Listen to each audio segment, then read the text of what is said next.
Welcome to Establish the Edge. I'm your host, Mike Leone. Want to talk to you about underperforming pass catchers that we can, identify as trade targets in season-long fantasy. Also, guys that you might be worried whether or not you should start or sit them this week. And these are going to be starts, the guys that we talk about. Also, interesting DFS guys. Before we get into that, want to note that this podcast is brought to you by Underdog Fantasy. If you use promo code ETR when signing up, they will match your first initial deposit up to $100. So it's a great way to play some DFS on Underdog. They've got their Battle Royale going. We also have Justin Herzig from ETR putting up rankings for the Underdog rest of season best ball resurrection contest that they have. So you can use our ranks on ETR, upload them in like 2 seconds over on Underdog. And again, use promo code ETR for up to $100 free match deposit bonus. So before I start, I do want to say thank you to Josh Hermsmeyer, who did a lot of space in terms of air yards, previously had the buy low model that he created and hosted on Establish the Run the previous couple of seasons. He now has taken that over to Pro Football Focus. So I want to thank Josh for previously having that on ETR and just for his work in the air yard space. I have taken up my own model at trying to identify underperforming wide receivers and tight ends, and we have that on Establish the Run. The way I'm looking at things is I'm taking a look at each individual play for a player and kind of giving it an expected fantasy point total. And different targets have different values. So it kind of depends. The team scoring expectation is important context. So we layer in the team total because, a target from a team that has a 27 team total versus one that has an 18 team total going to have different worth in terms of fantasy. And it's one easy catch-all way to like just add a little bit of context because a lot of these underperforming metrics and models that, you see, including my own, they try to be skill agnostic. We want to know based on the player's opportunity if they keep receiving the same opportunity will they perform better. I do think though it's worth noting, players that are on good or bad teams because the team totals are somewhat stable over the course of a season, and it definitely adds some signal on my own model to include that. But we want to look at the depth of the target, how far down the field it is. Targets with higher air yards are going to have more volatility, a little bit more upside, whereas shorter ADOT targets are going to have a higher catch rate, maybe not as much upside in terms of yards and TD probability. And we want to look at field position. Where are the guys getting these targets? If they're consistently getting targets by the goal line, the expected fantasy points are going to be higher. So I take all that information from the individual plays for the player and I throw it into a model that then tries to predict future performance. So, and that helps me identify underperforming wide receivers and tight ends. So it's not necessarily just comparing their past fantasy points to the expected fantasy points. There's a machine learning algorithm bit that goes on in the middle. I've rambled for too much though. The key here is that we want to find players that are going to perform better than they have based on their opportunity. So first guy I want to look at is Brandin Cooks.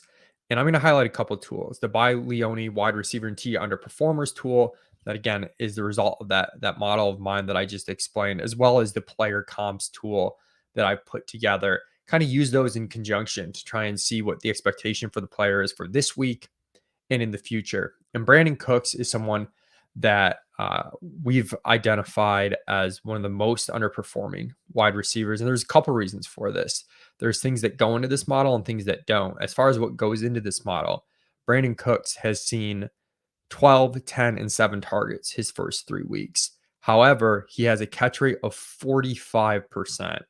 Previous 2 seasons in Houston, his catch rate was 67% and 68%. So if he keeps seeing that same volume, the catch rate is going to regress positively, and we're going to see a better performance out of him.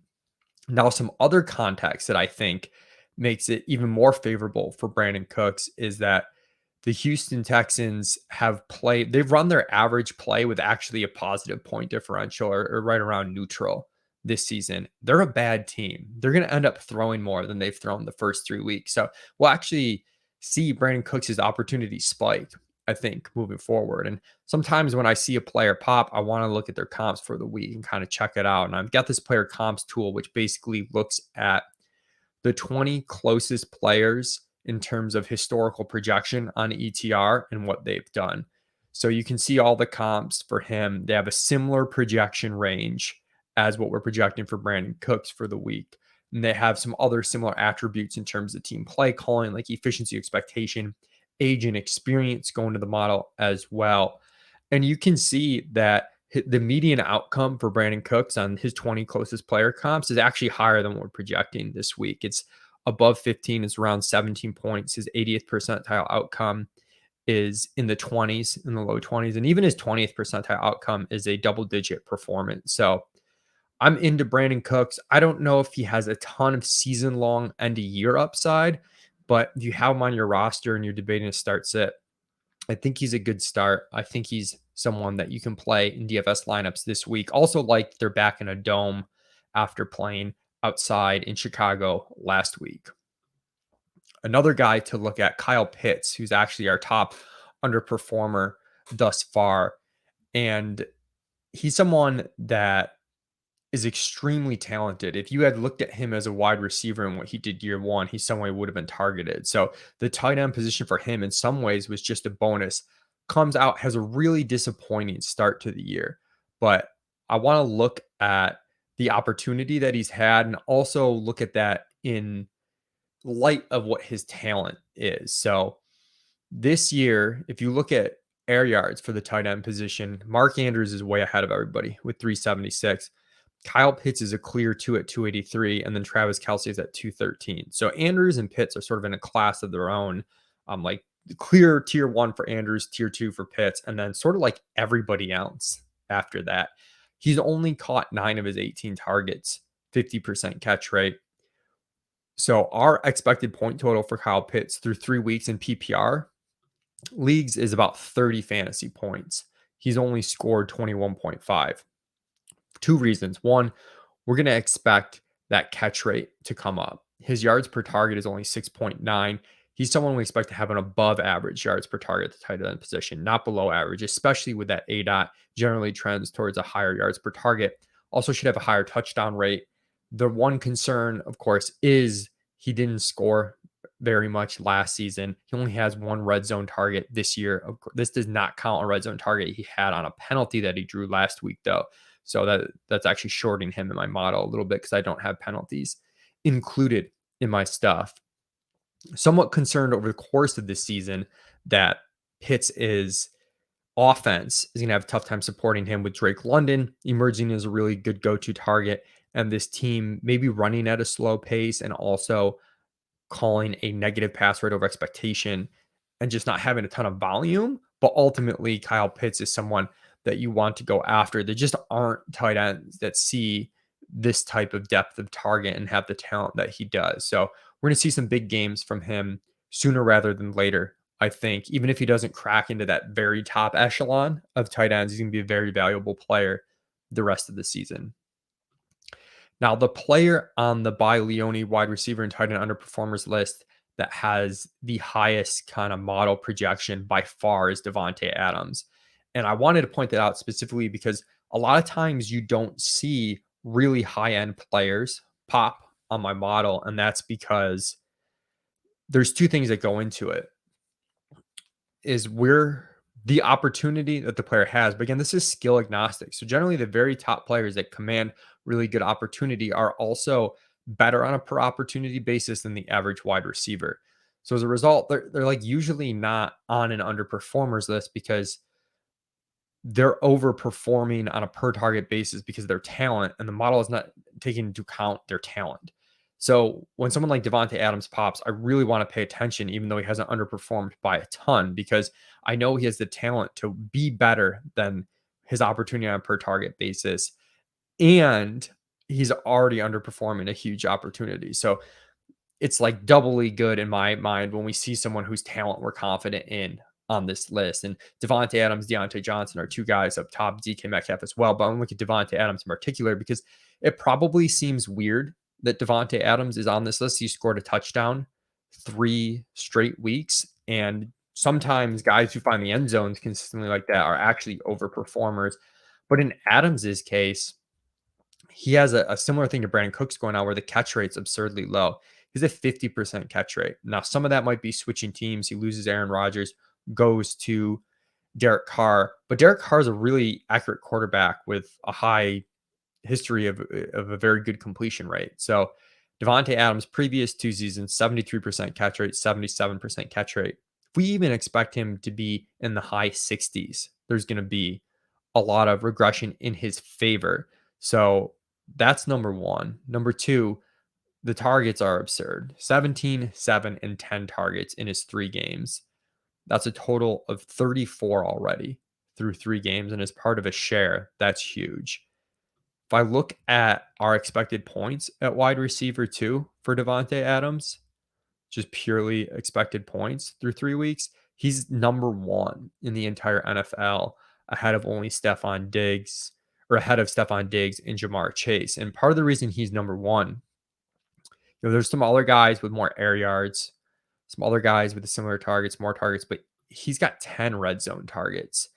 And he's got really high quality red zone targets. These are targets by the end zone. So even though he scored 3 touchdowns through 3 weeks, and that seems fortunate, that's actually within his skill set and the way that he's being utilized. And if I look at his player comps for this week, obviously you have Devonte Adams in a season-long league. You're starting him, but I do think he's a really good trade target and someone to play in DFS this week. His comps are pretty absurd. His 80th percentile outcomes around 30 points. His median outcome is pretty normal. We're projecting him for around 20 fantasy points. His median outcome is in the high teens. But there are some, if you look at his comps, his top 4 comps is his first one's Davante Adams himself from week 1 this year, 33 fantasy points. Stefon Diggs from weeks 1 and 2 this year, 29 and 48 fantasy points. Stefon Diggs from week 10 of 2020, 25 fantasy points. So his top 4 comps are huge. And if you go down the list, you've got another 34-point outing, which is himself, another 37-point outing, which is himself. But you also see him being comped to Julio Jones, DeAndre Hopkins. So really favorable comps for Davante Adams. So even with him scoring 3 touchdowns, there's a ceiling beyond what we've seen for Davante Adams. And then I think DK Metcalf is interesting on this list. We've got him with expected future fantasy point per game performance of 13.4 PPR points based on his recent history. He's averaged only 11.8. And with Metcalf, there's a couple things going on. One, Geno Smith, people I don't think realize, but he's completing an absurdly high rate of his passes. So we might lose some of the big playability with DK Metcalf, but I think we're going to make up for it in terms of catch rate. His 3 games this year, Geno's completed 82%, 80%, and 72% of his passes.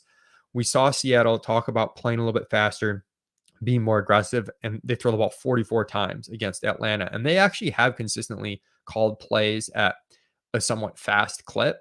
It's just they're so bad that they haven't stayed on the field. That's why they don't run a lot of plays. Overall, he's completing 78% of his passes.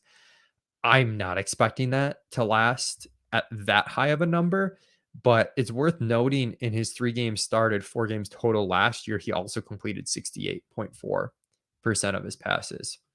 So if we find Metcalf, what we see is a player that has 25 targets, 230 air yards through 3 weeks. He's also been utilized decently in the red zone with 6 red zone targets. Overall, that gives him 41 expected PPR points. He's only scored 35.5.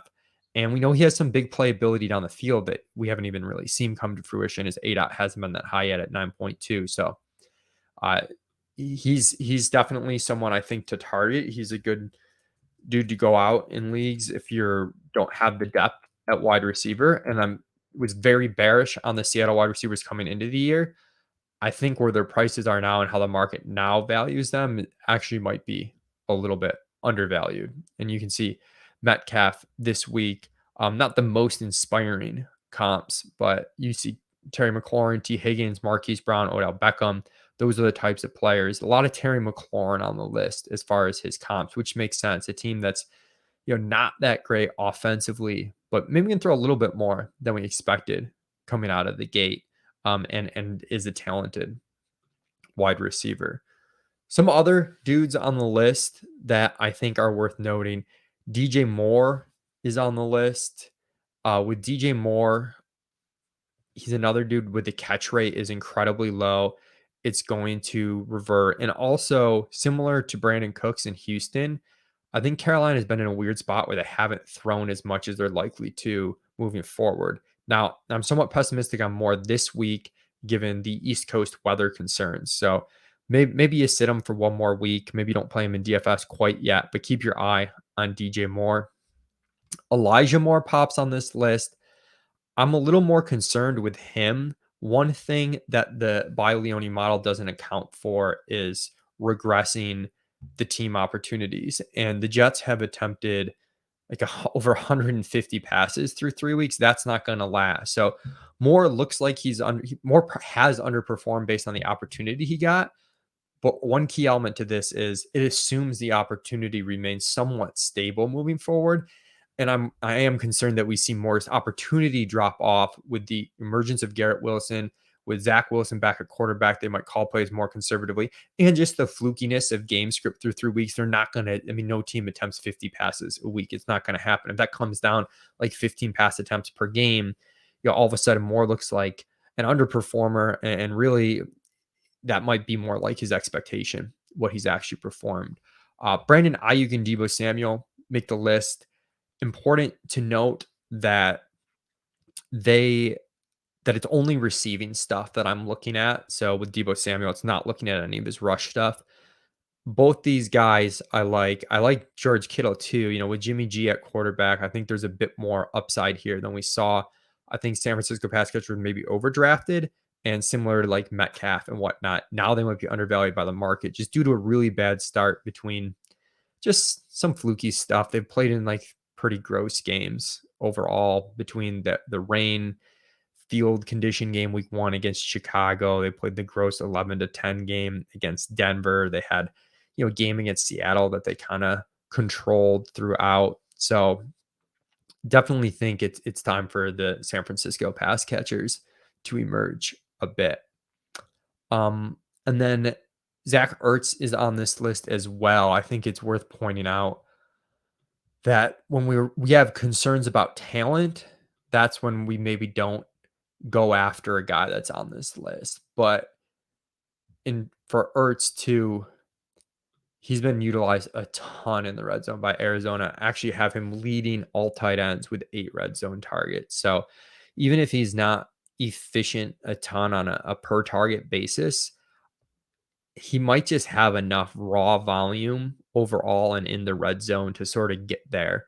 Someone I was really down on in the preseason. I'm still very skeptical he makes it through the course of the season, because I think part of the reason he's underperforming is a talent issue, and they have Trey McBride on that roster who they drafted.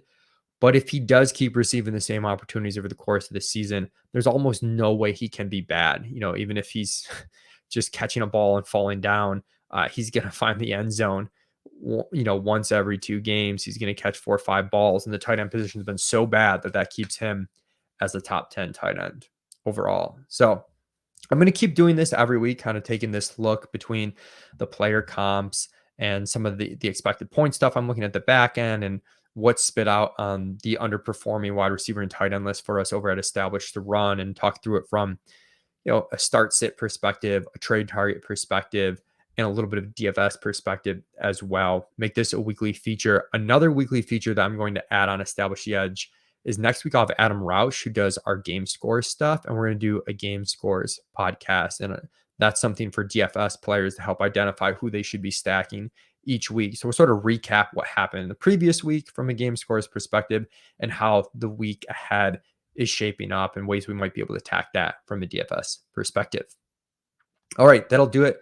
Thanks so much for listening. If you please take the time to give us a thumbs up and a subscribe on YouTube, it helps a lot. If you're listening on iTunes or wherever, if you rate and review, allows me to keep doing free content like this. Again, thank you for tuning in, and best of luck this week.